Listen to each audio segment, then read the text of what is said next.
All right, well, I think we can go ahead and get started. Everybody who's out there, thank you so much for your patience, and I hope you got to enjoy how we set up for panelists before we broadcast. But thank you all so much, and welcome back to the McDonough School of Business 2020 Virtual Reunion Kickoff. We are so glad to have you with us. Thank you for taking the time out of your day to connect virtually with your classmates and with Georgetown McDonough. For those of you who are just joining, my name is Lauren Apicella, and I lead the alumni relations efforts here at Georgetown McDonough. I will be facilitating today's panel, and before we get started, I do want to share a few tips and reminders for you all. This panel is on big data, small data, and COVID-19, and it is being recorded. The recording of this panel will be made available on our alumni events page, as well as the Georgetown McDonough YouTube channel in the next few days. You will receive a link to this recording in a follow-up email, which will also contain a survey for you to take, information on upcoming events, and more ways to stay connected to Georgetown McDonough. Our panelists will take questions throughout the webinar. Please send in your questions as you have them using the Q&A function at the bottom of the Zoom screen. And if you're having any technical difficulties or other issues, please just submit those concerns to me via the Q&A function at the bottom of the screen, and we can work to fix them. I know I shared this earlier during our State of the School address, but I think it deserves another mention. Again, we are so grateful for our reunion committee volunteers. They helped us pivot from an in-person reunion weekend to today's virtual reunion kickoff, which will lead into an even bigger and better reunion next October. I also need to thank my teammate Ashley Shea, Alumni Relations Program Coordinator, for helping put together everything today. It's been wonderful, and we really hope that you enjoyed this virtual celebration. Now, I am pleased to introduce Professor Jose Luis Guerrero Cusimano, Associate Professor of Operations and Information Management here at Georgetown McDonough, to lead our faculty and alumni panel, Big Data, Small Data, and COVID-19. With him today are Aisha Iqbal, MBA 06, and Jocelyn Byrne-Houle, MBA 98. Thank you guys so much. Hoya Saxa. You guys, for me, I'm Professor Guerrero Cusimano, as you could imagine in this case, because my photograph is there. It is such a pleasure to be in this panel, especially with two incredible alumni, Jocelyn and Aisha. One of the things we want to talk today in a very relaxed way is talking about small data, big data, and COVID, and also the experiences of these two alumni. I want to thank Jocelyn and Aisha. I know that everybody's busy, as you are in your offices and most probably at home, very busy. And today is Friday, is the end of the day. The only thing I could tell you, we have a beautiful day here. And let me begin with the first alumna. Jocelyn, could you introduce yourself, please? Yes, hello. Thank you all for inviting me to participate. I've been excited about it all day. It's something to look forward to at the end of the week. My name is Jocelyn Byrne-Houle. I'm class of 1998. Today, I'm an operating partner for Capital One Growth Ventures, which is a small investment arm of Capital One. What we do is look for startups that can advance the innovation target state for Capital One, and then help those startups to be successful. My background before Capital One, I typically tell people I'm one of the few people that you'll meet who has only worked for monopolies or startups. Before Capital One, I had two startups of my own, one successful, one less so. And then I've also worked for some really large scale organizations like Microsoft, Fannie Mae, who both organizations work in complex software environments, complex data environments, and highly regulated environments. What I do now is a little different from most of my career. I've worked in technical product management, which over the last few years has been almost entirely centered on data and data infrastructure for analytics. I'm a Georgetown graduate as well as a Wellesley graduate, and I'm really excited to participate in today's discussion. Jocelyn, thank you so much for being here. Let's go to the next alumni, Aisha. Hi, everyone. Thank you again for having me here. I'm so excited to be here, especially speaking with Professor and being part of this panel with Jocelyn. My name is Aisha Iqbal. First and foremost, I'm a mom to a rambunctious 4-year-old girl who thankfully will not be popping into the office while I'm on this video call. So today I am a VP of Analytics at Essence Global. It is an advertising agency here in Bay Area, California, famous for being Google's only digital advertising agency for more than a decade now. I represent the analytics program from Essence to Google. So that's my day-to-day role. My background, I've been in the advertising space, specifically in analytics, for more than a decade now. And I've served in roles from leading analytics team, from being a marketing analyst to leading analytics teams, to even leading portfolio of accounts, from everything from media buying to also analyzing performance. I've spent some time on the startup side. I feel like life here in the Bay Area isn't complete until you spend some time working at a startup. I've gone through the acquisition process as well, and one of the most exciting things I've gone through. It's being acquired and then being part of that parent company. And that was mostly on the product side. So again, part of the digital advertising landscape. But that was the furthest that I moved away from analytics. And so everything in my career has led me to be in this role that I'm in right now, which essentially is a client service role. So I help people understand each other. I help people connect information while being grounded in analytics. I am the class of 2006 from Georgetown, and Professor actually had you for a stats class, and it was amazing. And so, yeah, I like the full circle of coming back here and being able to give back. Well, let me introduce briefly myself. I am Professor Garo Cusumano, just to give you an idea. My training originally was in economics and statistics, and I have a PhD in engineering. And believe it or not, this is the 32nd year in Georgetown University. So I have the pleasure of meeting many of you guys. What I'm doing at the moment is I'm teaching different electives. The electives that I'm teaching right now is financial econometric, big data, and small data. But come on, in 32 years, you could develop many electives. I developed 17 of them. Last year, I was working in two projects, in two books. One of them is Responsible Organization in the Global Context. And the second one was Women in STEM, especially women in engineering. We will touch later on what happened with COVID and which way COVID is influencing negatively the women. I put in all the PowerPoints a source. I don't know if you could see that says data, unitednation.org, gender tracker. And whenever you have the chance and whenever you have the PowerPoints, it would be great if you could just keep on looking at that and to see what is happening in the world. Of course, in order to prepare this webinar, you guys, I need to know my audience. I need to do some data mining. So one of the things that I learned, I was able to get information about you. For example, the work country, where do you work? And you could see very clearly most of the people who are attending or were registered were Americans, but I had still had people in other countries. This is useful information for me because one of the things that I want to do when I talk about COVID is talk about what happened in other parts of the world. Of course, because I love data, I was going through other information. For example, I discovered there are 9 people whose name is David and 4 Jennifer. A very nice Jennifer, a very nice David, but that sort of information is not useful for me in order to say something about the COVID. There's no relationship between your name and COVID, just in case.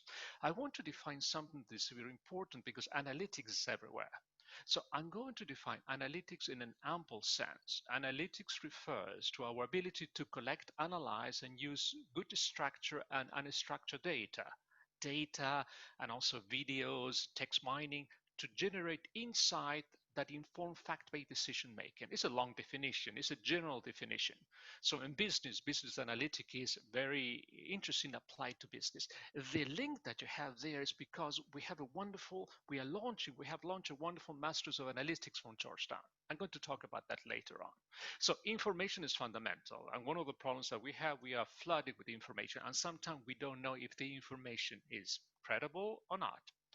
I have been lecturing about this COVID for many months, since January, when I was working with my students in small data and big data. Just to give an idea, this is historical, February 19th, 2020, showing the number of papers published about COVID.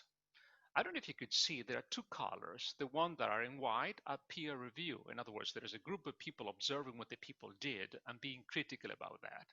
But in that particular moment in time, given there was so much need of information, many of them were not peer reviewed. Some of them were published, and some of them were withdrawn from publishing. There was a problem. Every paper that was published, it was reported in the media. You know, the media is wonderful because it gives us information, but you have to be very careful with respect to the information you receive. Some of these papers perhaps will never be published, or perhaps they have many errors associated. One of the big problems that we have in COVID is the truth of the information, of the accuracy of the information. Some of the papers are wonderful. For example, these two papers that you have here as an example talks about the relationship about the number of cases and COVID. The paper to the left says when the temperature increases and the humidity increases, you're going to have more COVID cases. The paper to the left says the contrary.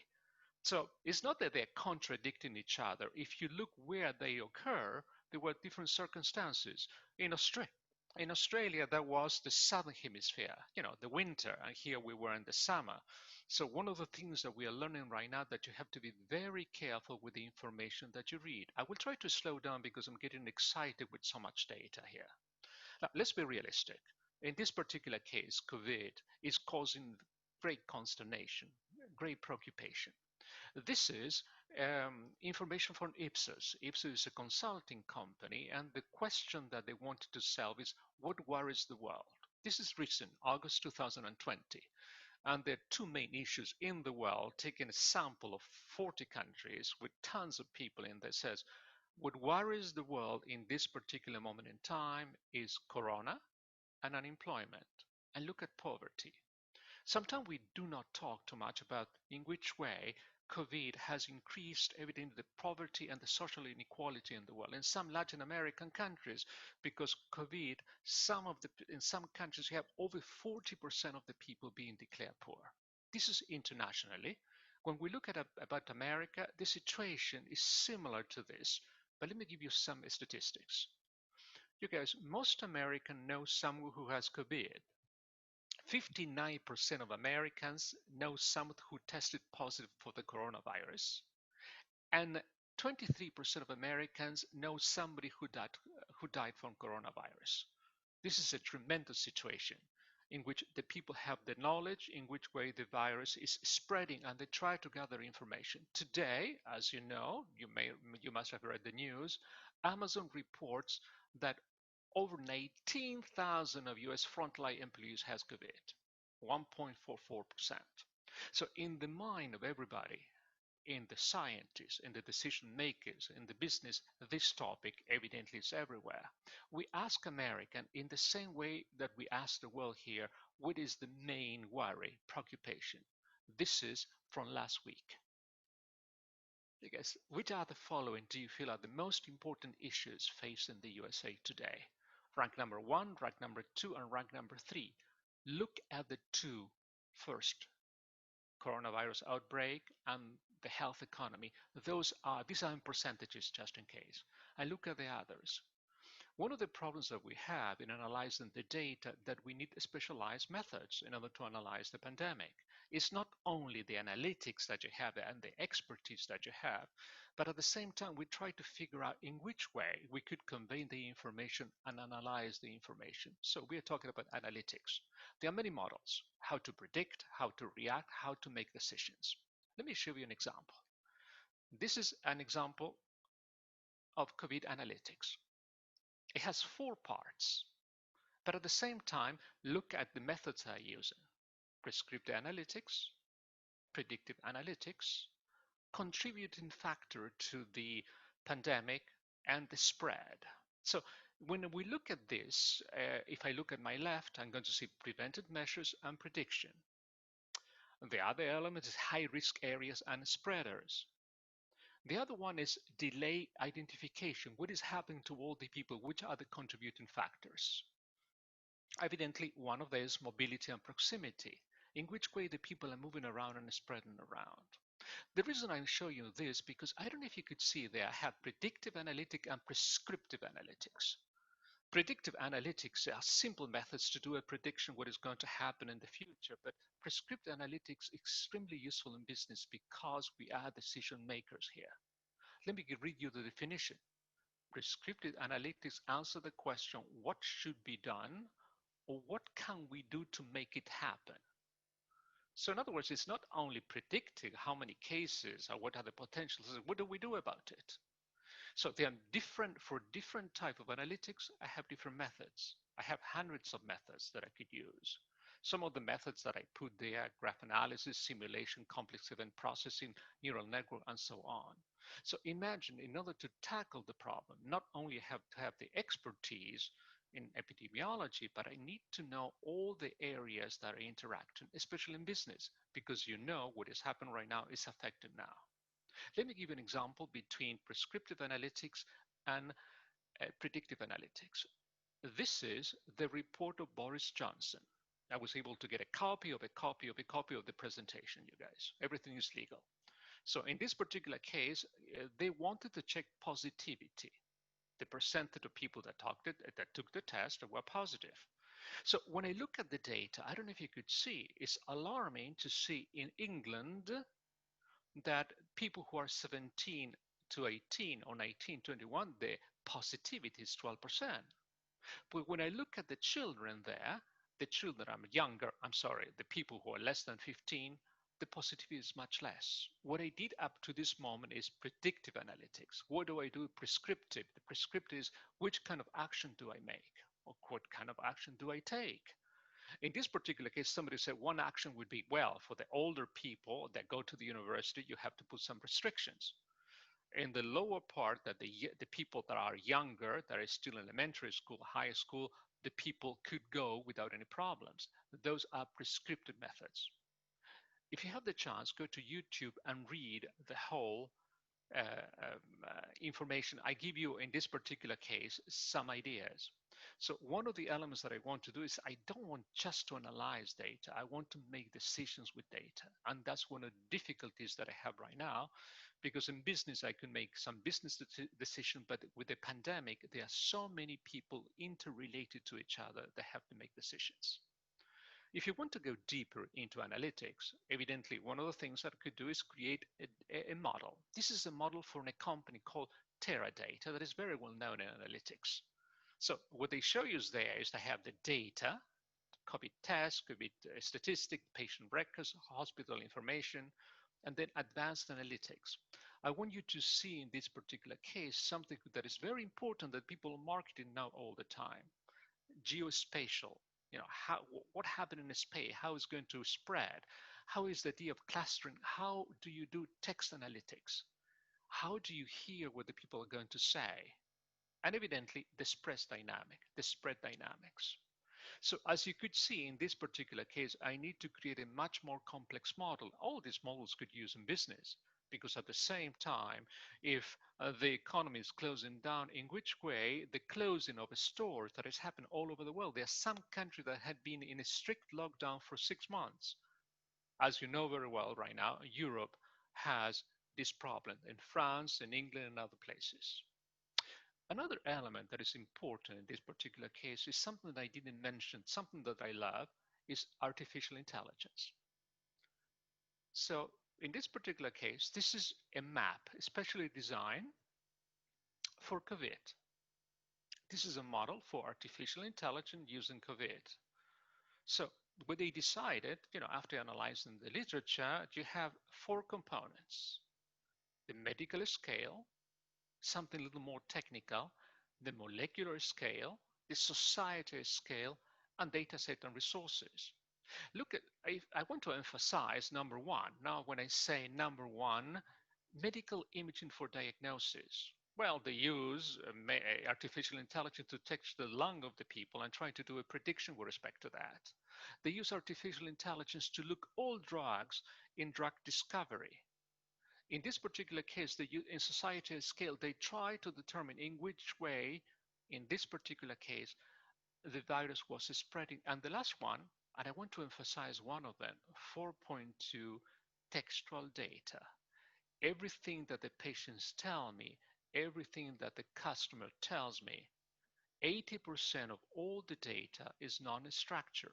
20% are numbers, but 80% are non-structured. So I have to learn how to interpret that sort of data.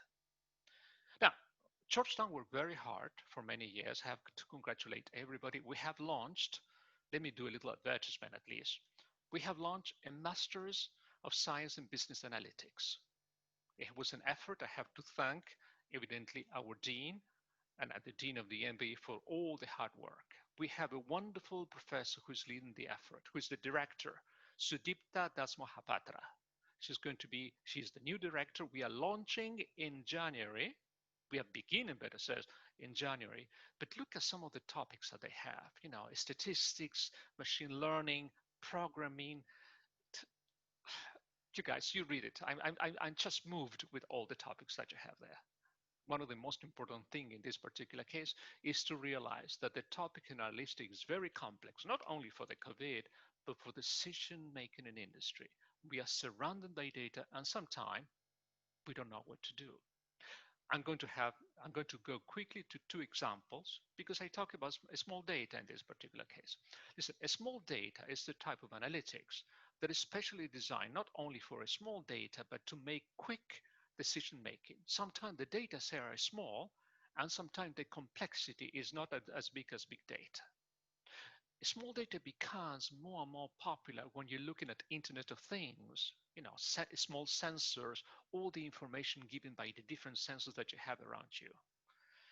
Small data connects people with timely, meaningful insights, organized and packaged often visually to be accessible, understandable, and actionable. I teach a class in small data, and one of the most important things is not only big data exists and the complexity of big data, but also the possibility of making good decisions with a small data set using different techniques that are not used with big data sets.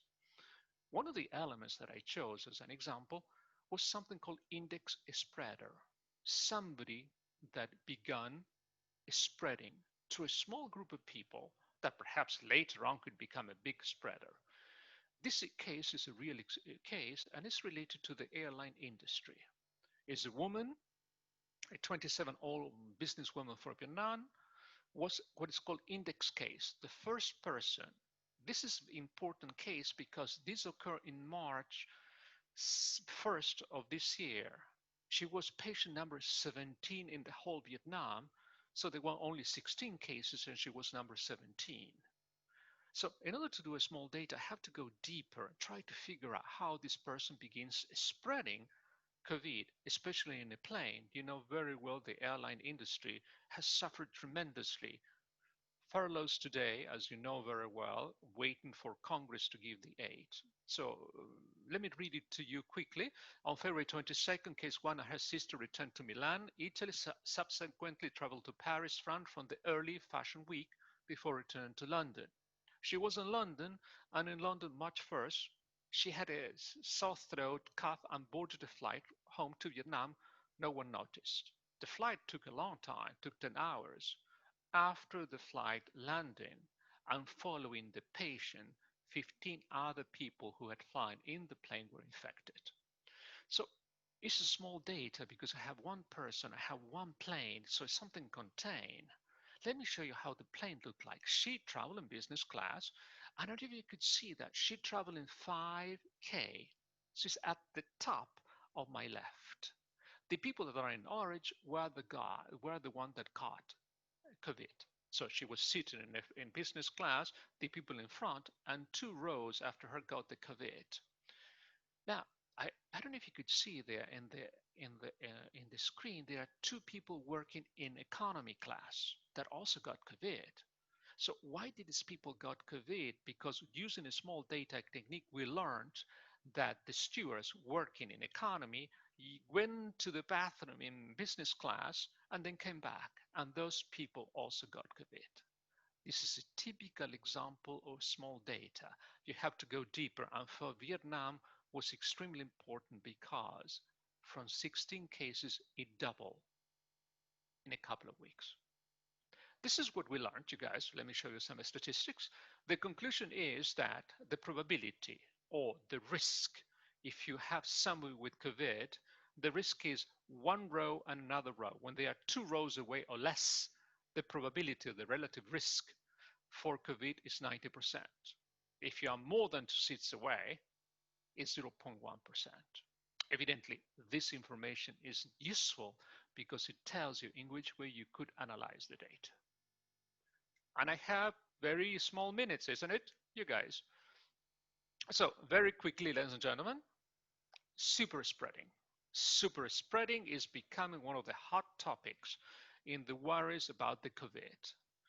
A super spreading event is an outbreak where a small number of infected cases generated a large number of secondary infections. For example, 20% of the infectious individuals are responsible for 80 of the newly generated cases. Super spreading is one of the biggest worries that we have at this moment. The definition of super spreading is the following.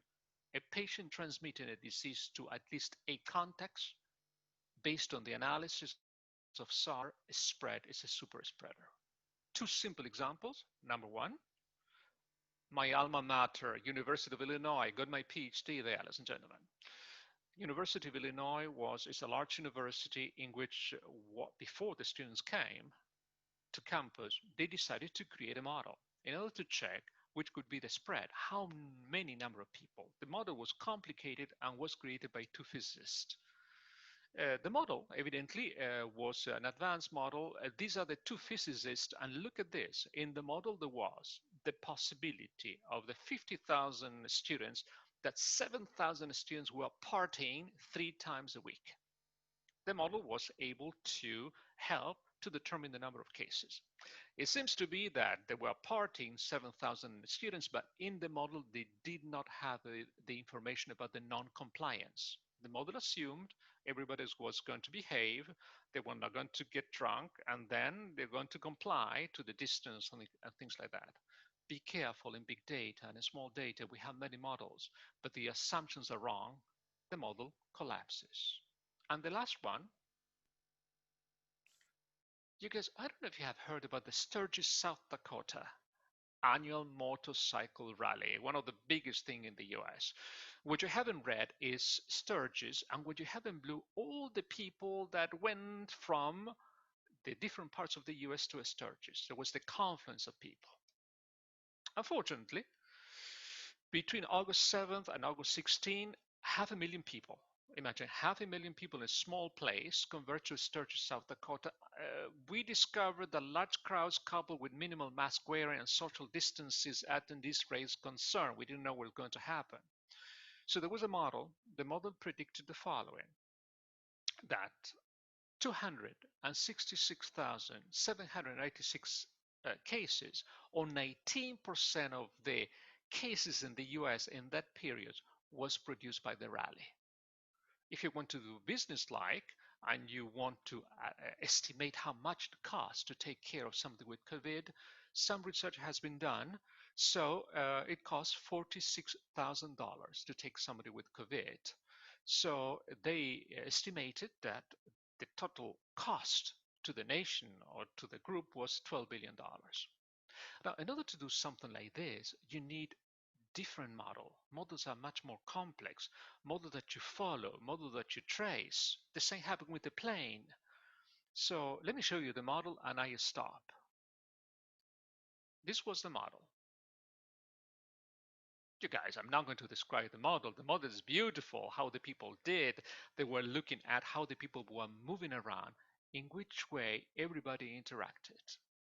So in this particular case, we don't only get information, what the government said or what the state said. It takes much more time in order to create a model that the model could really explain the complexity of the problem. Lauren, I am okay in time? Yes, you're fine. We have another half hour. Okay, I'm going to stop the share and I could see you guys. Jocelyn, would you like to?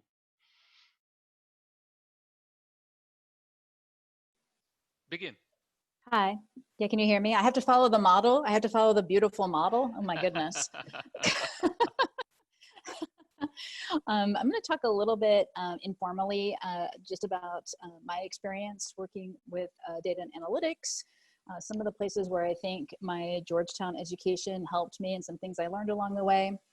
And then I'll talk a little bit about my 2 cents on futures in data and analytics with COVID. I'd like to just briefly walk through that, and I'm going to invite everybody to interrupt me with questions as we go. I'd like to keep this really conversational, and of course, I'll keep it brief so that we can loop back to Q&A with anything that you might be interested in.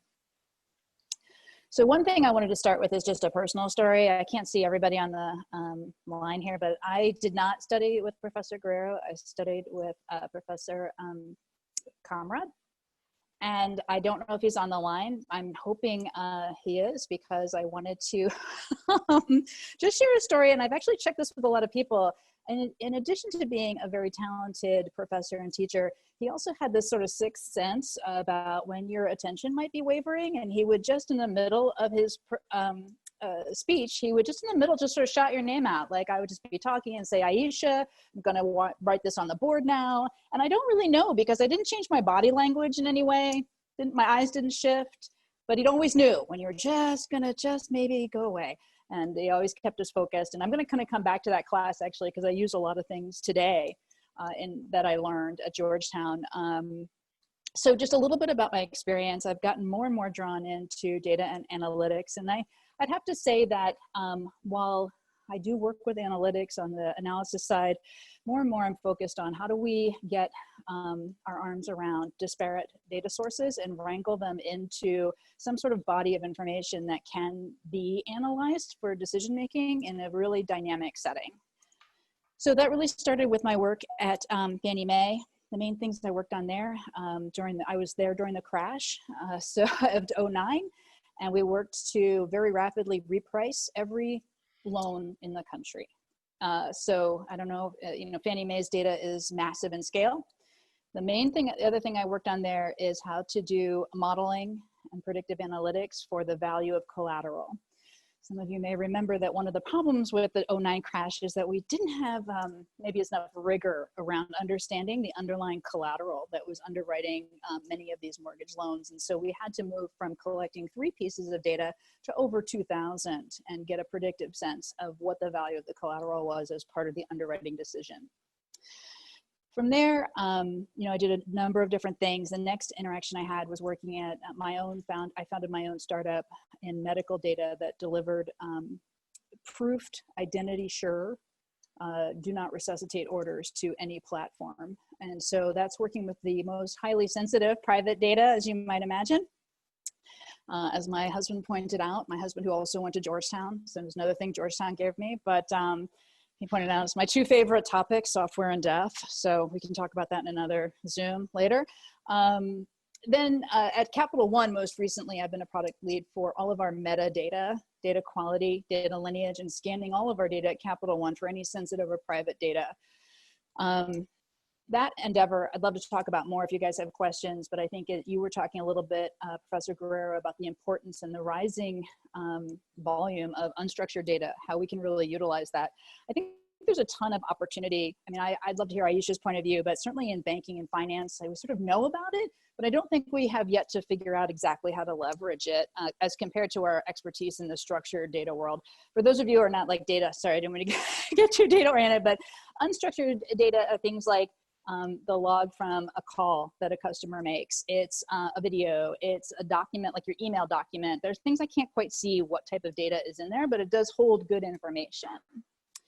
So then today at Capital One, I have 2 practice areas I cover from the venture side. And one is data and infrastructure. And the other one is enterprise applications for productivity, which is COVID related as well, because of the future of work is something we spend a lot of time talking about.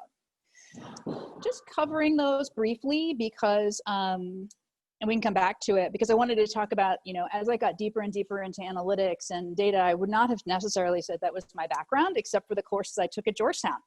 So when I got to Fannie and they asked me to do this analysis, I was really reaching back to my coursework and kind of learning on the job too.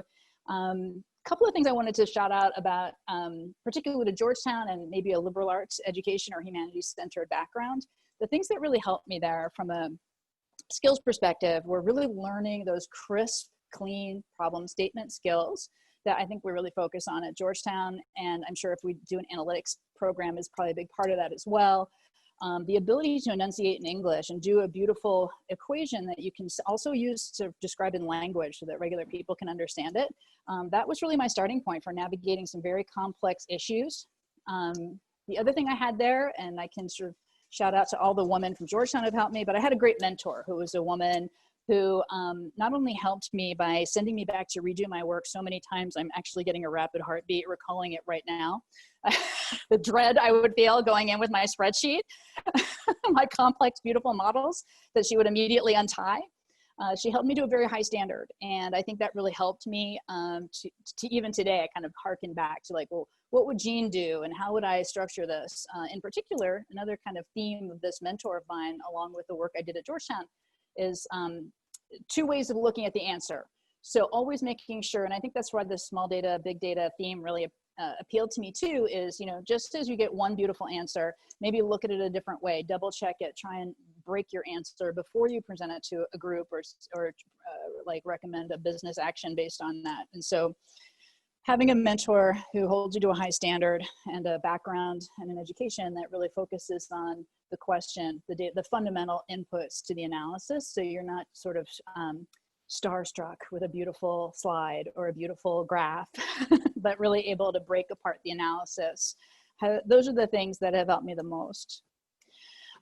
Today just in my practice areas, I thought I would just share some things that we're noticing as we're working with young data startups, and at Capital One, what we're thinking about right now. Of course, our main concern is our customers, to make sure that we're super responsive to their needs, whether it's servicing need, adjusting billing, working with them on their payment, making sure they have the right credit decisioning for the types of credit we're offering them, small business services, the car loan, right? All of those things, you know, have taken a radical shift in our analysis, which has to be immediate. But unfortunately, some of the things we knew before have changed. History isn't as helpful as it used to be to us. So we're spending a lot of time looking at startups in the identifying outliers. So artificial intelligence to basically find out what you didn't know to ask about in your data. So these like blind spots in your data that are beyond this grasp of your questions. There are AI models designed to help you ask better questions. The other thing we're looking at is the ability to democratize data, giving business people and non-coders more access to the information that they need. Then the sort of counter pressure there is privacy. So we're also spending a lot of time thinking about how can we be really intelligent about protecting people's privacy, even as we're getting more granular and more savvy about how to deeply understand their individual credit or their individual situation. So there's kind of two counter pressures going on there that we deal with all the time. The last one I'll just give a shout out for is spending a lot of time thinking about the new work world in COVID. And I think that's particularly interesting for working moms, myself, Aisha. In some ways, it's the hardest time ever to be a parent and be a full-time working parent. In other ways, there's some new opportunities perhaps on the horizon where we don't have to travel as much, or you have a more flexible schedule. And there's a lot of interesting software startups that are thinking a lot about that. So I'll just kind of pause there. I have no idea where I am in time, but if anybody has some questions or wants me to kind of rewind to a topic that's of interest, I'd love to hear it. You have plenty of time, don't worry. We actually do have a question, which I think all of you can speak to. Danielle has said, we would love to hear more about how you have handled challenges in the business world where you knew data was being manipulated to either show a better or worse picture of a situation to leadership. And how did you respond? How did you react? What did you do?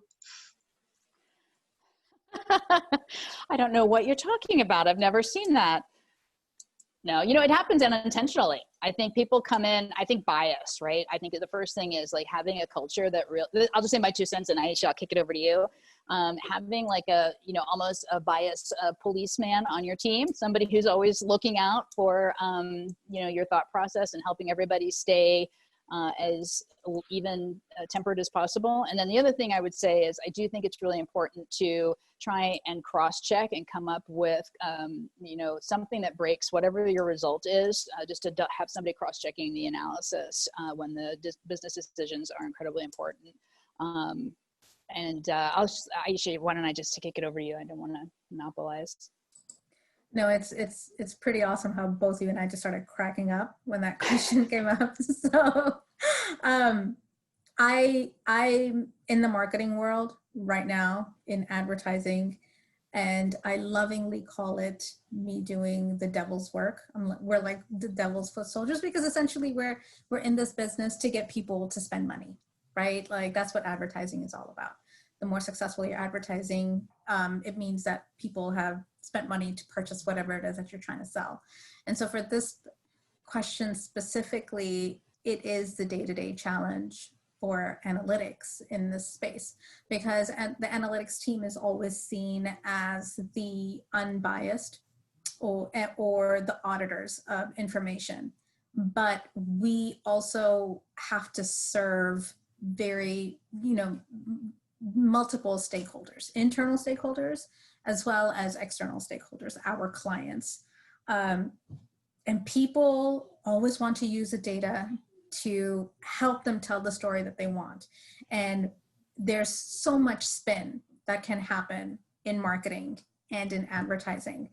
And it's tough. It is really tough to stand by, what the numbers say. It is not enough many times to go in front of a group and say, well, that's what the data is telling me, and that is what you should do.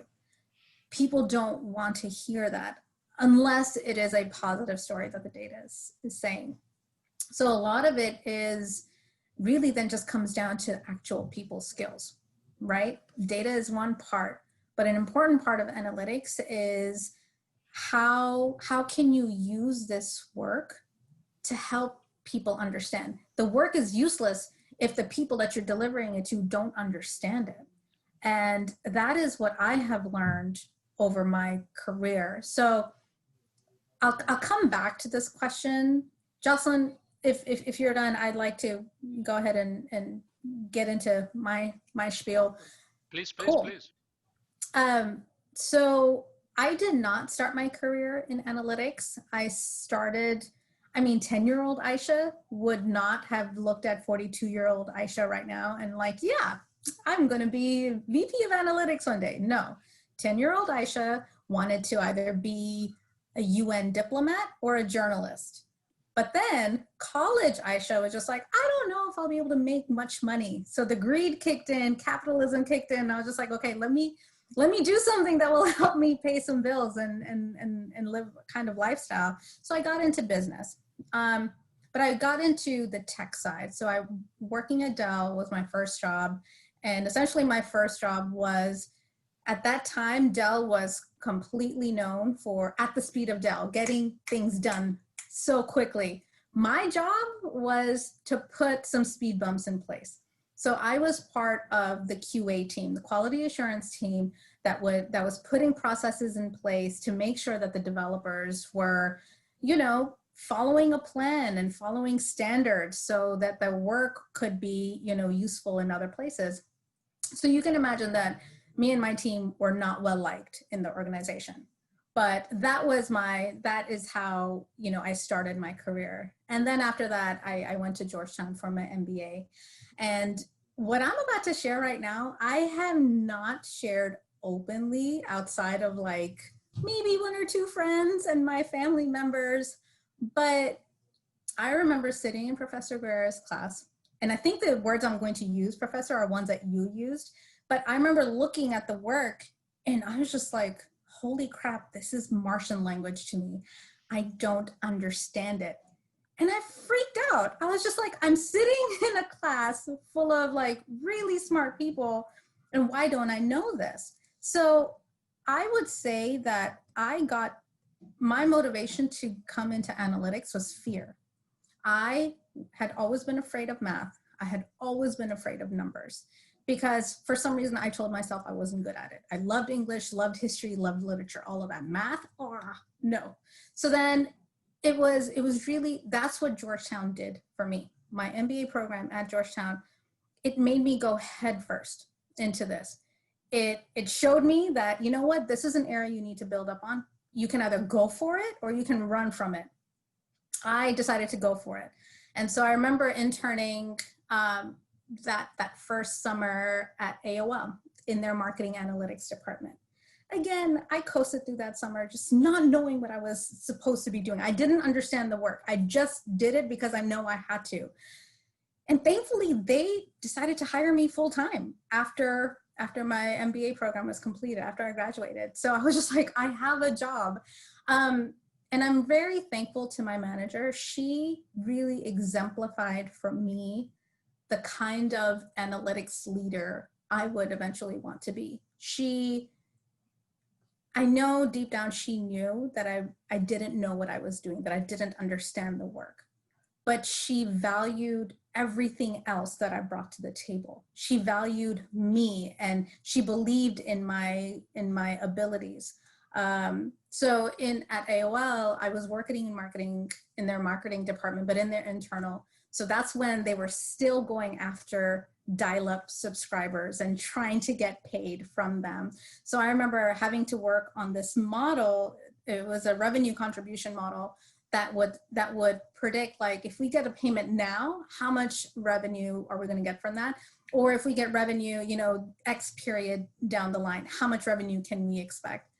I did not know anything. If you guys are taking anyway, like for the first 4 years of my career in analytics, I was just coasting. I was just like, just do the work, you will learn, just do it.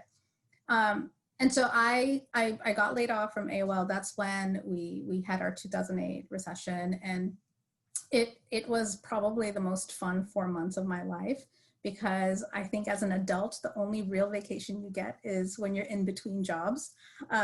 So I had severance, I had my 4 months, I explored DC, I explored the East Coast, and then I took that chance and I moved across the country to San Francisco. And that's where my career really started in the advertising space. That's when I, you know, got really great exposure by working on the Microsoft account, and just working around really smart people there really upped my game. And then from there, I worked with accounts like Wells Fargo, Charles Schwab, Ghirardelli, Sony, Nokia. So a good mix of accounts, but largely tech. And, you know, and through that work, by being in the lower levels of marketing analytics, and then especially like kind of like advertising and analytics, by learning and then by leading teams, what I started to understand is where in the analytics spectrum I actually want to be in. I actually started appreciating, and something Professor Yu said, that analytics is everywhere. I started realizing that all this time I was afraid of math and numbers, but I am a logical thinker.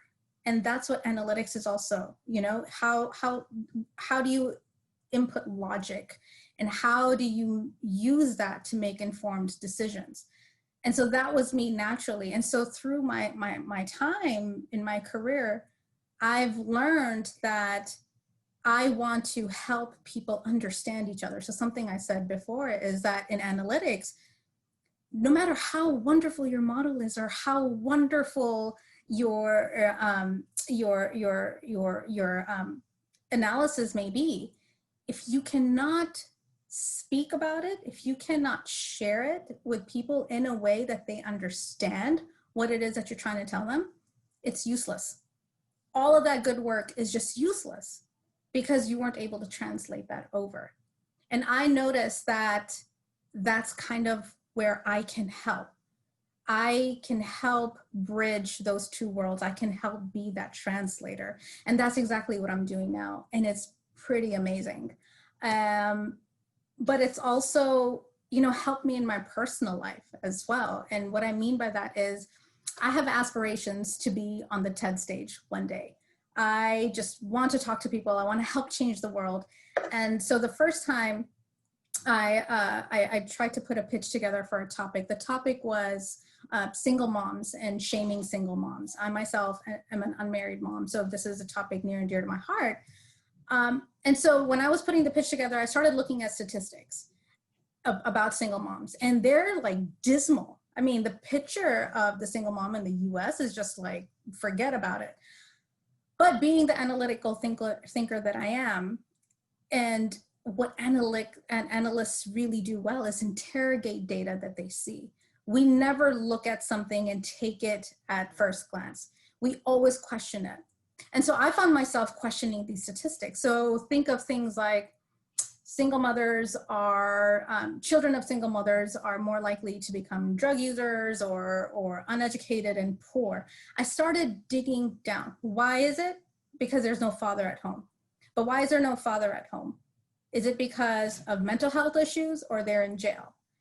And if they're in jail, is it because, you know, what race are they? Are they Black, white, Hispanic?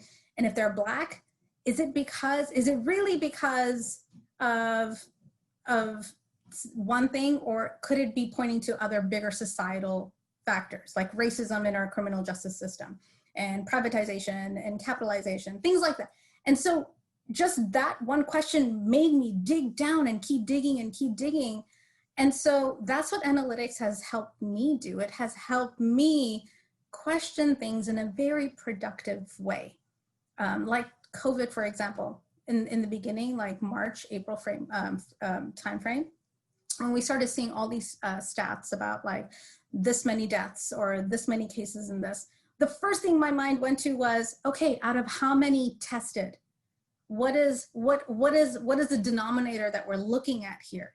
Because I wanted to understand scale rather than just look at the absolute value. And so that is, again, Professor, when you said analytics is everywhere, that is analytics as well. You know, analytics wasn't only the one thing that I was scared of, which is just like data science, looking at just loads of unstructured data and, you know, modeling and no, analytics can happen every day when you're watching TV, when you're looking at the news. It's just questioning and trying to better understand what it is that you're seeing. And Jocelyn, I want to go back to I think there was an earlier point about unstructured data and kind of the uses of it.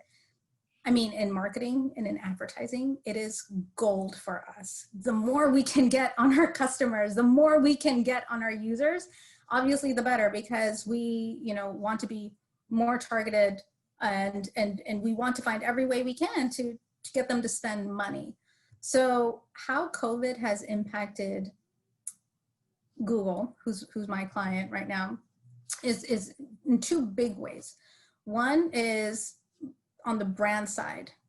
You know, what do people think about them as a brand now in this space during this time? And then obviously too, on the sales side, how has it impacted the sales? How has it impacted the bottom dollar for them? And so when COVID hit, there were pretty immediate steps that we had to implement, like no more testing.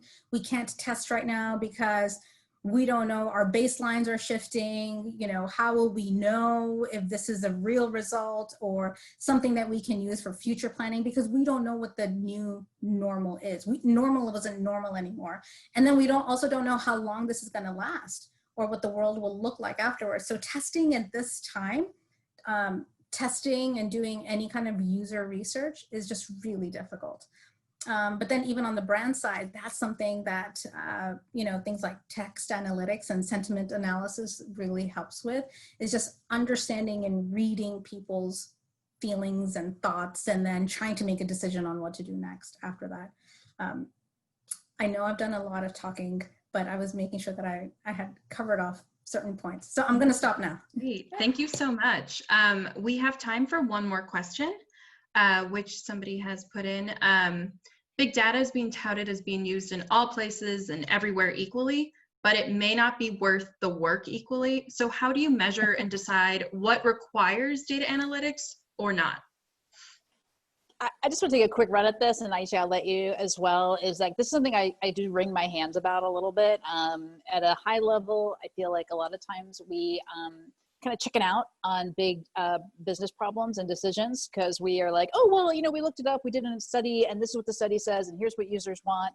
But in reality, we have experience, we have insight, we have ethical considerations, and as business leaders, we got to make decisions not just based on the data, that's a huge input, but on the whole package. And so I would love to see more leadership taking that perspective rather than just being so data only, data centric only. There's more to a decision than only the inputs of the data. And then the second thing I would say is, similarly, I do run into, I like that question, and I think we need to come up with some sort of measure. Maybe this is something that Georgetown could come up with, of, you know, the falling off point from, you know, we have these models that take in thousands of inputs, but really only 7 or 8 move the needle. You could have something much more simple and parsimonious that is easier to manage long-term and takes less data. So I think we do have to get a little smarter about that. Even for pretty high profile decisioning, sometimes you don't need something so fancy. I'll just kind of lead that over to you, Aisha. Aisha, what do you think?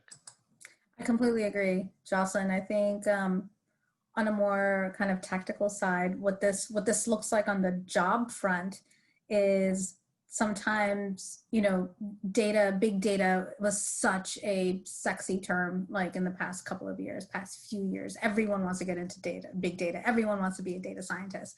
On the advertising side, it's what are the limitations in place? You know, we sometimes, you know, the first party data that Google has, only people within Google can enjoy the breadth of that data and use that data for certain things. But on the agency side, we're very limited to the access that we can get. So when we're hiring data scientists, unfortunately, it ends up being that we're hiring them for a promise rather than reality. We promise them that, oh, you're going to get your hands dirty in all of this kind of data, first party user level data that you can do so many things with and build so many different data products from. But then 3, 4, 5 months later, we turn them out because they didn't get to do the work that they were promised to do. So I think it's important at least to level set and be very real about what it means about big data and how and where that can actually show up in the real world and especially in a person's career. And we haven't even gotten into it, but I would say the other component here is the cyber component in terms of protecting personal data as we're sharing it and analyzing it. There's a ton of overhead, both in compute and software smarts that is required there. So in terms of, is it worth the work? I think that question is going to be asked more and more as we get into the tension between protecting privacy and getting the right answer. Listen, the only thing I want to add in this particular case is that you could have as much data as you want, but at the same time, you have to have a professional that not only knows data analysis, but also their level of expertise. I could have a mathematician or somebody who knows tons of, but when they're going to talk to somebody in marketing in some other area, this person doesn't know. So the idea is to create this global understanding person that not only could analyze the data, be in tune with the society they're working on, and also transmit the information. That's what we need, as Aisha said, and I always say, we need translator of knowledge, and also determine when we could use the data, if the data is trustworthy. It happened in many countries in the world that the data we are observing right now in COVID is 3 weeks old, 4 weeks old, or the government is channeling to one area that people do not trust. If you don't have trust in the data, and the data could be good but old, the idea of trust in the data is fundamental, not only in this situation but in business. But we need translators, people who really could communicate.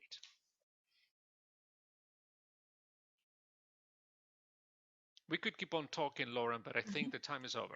I think that's it for today. Thank you so much, Professor Guerrero-Cusumano, Jocelyn, and Aisha. I sincerely appreciate you bringing your expertise to this panel. And thank you to everyone who joined us for this panel, for the State of the School. It was just wonderful. I really appreciate it. A quick reminder that this recording will be posted online in the next few days on our website, and we'll send that around when it is available. I have a few closing remarks before I send you all over to the happy hours. Don't worry, we're about to have some fun, and excuse me, let me turn on my video. I do want to ask you to mark your calendars for next year's Graduate Alumni Reunion Weekend. We will hopefully be hosting you all on campus on October 1st and 2nd, 2021, and we'll be sending more information about that in the next few weeks. We are going to move now to our virtual class happy hours. I am posting the link in the chat for everybody, so feel free to click that and you will be sent out of this Zoom and into the next Zoom meeting. Your reunion committee volunteers have volunteered to act as moderators in the different breakout rooms. So thank you so much for joining us today, and we're looking forward to seeing you at happy hour with your Hoya cocktails and mocktails. All right. Thank you, Lauren. Thank you. Thank you, everybody. Thank you, Professor. Thank you, Jocelyn. Thank you, Aisha. Thank you, Prashant and Alan and Bardia and Paul. Thank you, guys. We'll see you soon. Bye-bye.